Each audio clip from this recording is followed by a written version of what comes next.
Does anybody have any questions? Got my hand raised. Oh, I'm sorry, I didn't That's see all right. that. Go ahead, Andy. Thanks, Sean. Thanks for the presentation. It was really interesting. You mentioned several times community and local stakeholders and stakeholders. Could you elaborate a little bit more on who the communities are and who the stakeholders that you've been working with are, and a little bit about the process by which you either identified, recruited, reached out to build that network? Yeah, the initial effort was supplemental funding through NSF, and it was to run pilot cohorts in northern Arizona, in Flagstaff, Arizona, a small city that's in the midst of rural regions in northern Arizona. And so we've had a couple of iterations here in the area that we have done. It's well located as far as having some interesting aspects of supply chains as well as diverse community connections. We're now working on a transformation network project across the Intermountain West. We're partnering with multiple communities in New Mexico, Colorado, and Washington primarily.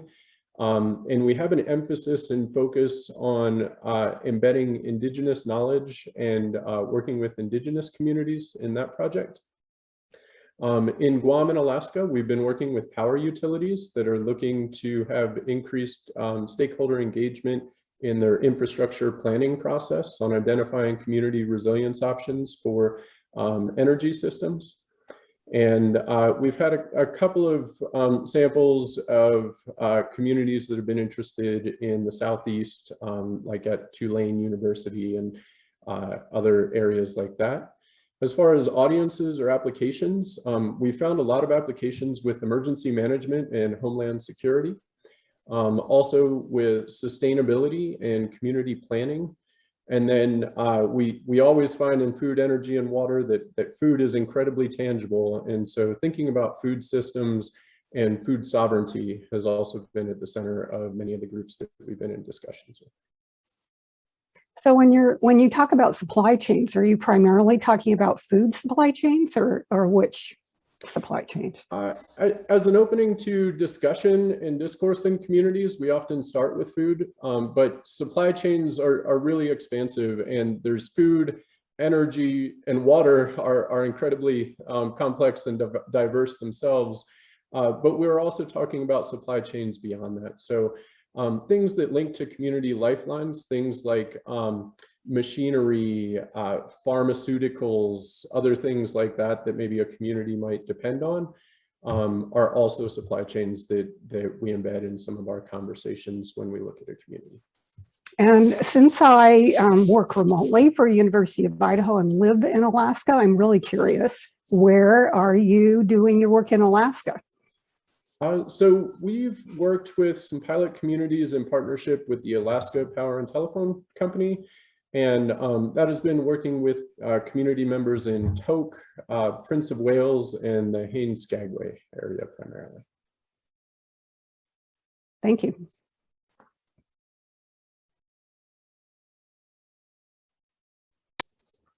Does anyone else have questions?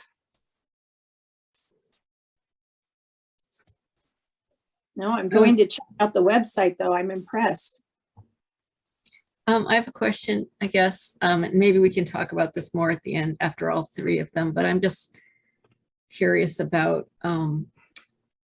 how the evaluation process, how you understand how well your processes are working in terms of people's feeling that they are adequately engaged in the process. Yeah, I'd be happy to chat into details and tools in the future, but the basics are that we have both formative assessment tools that we're utilizing to have regular input from stakeholders who are engaged in this process, as well as some summative pieces and interview sets that we conduct. We have focused on thinking about kind of technical capacity aspects and social capacity aspects. So what is it that people feel like is being addressed on a technical side of data skills, data tools, those kinds of things in being able to access and use local data about their supply chains. And then the other aspect in the social connections are thinking about who are they connecting to within the group or within the community, and in what aspects are they seeing any changes in those kinds of connections.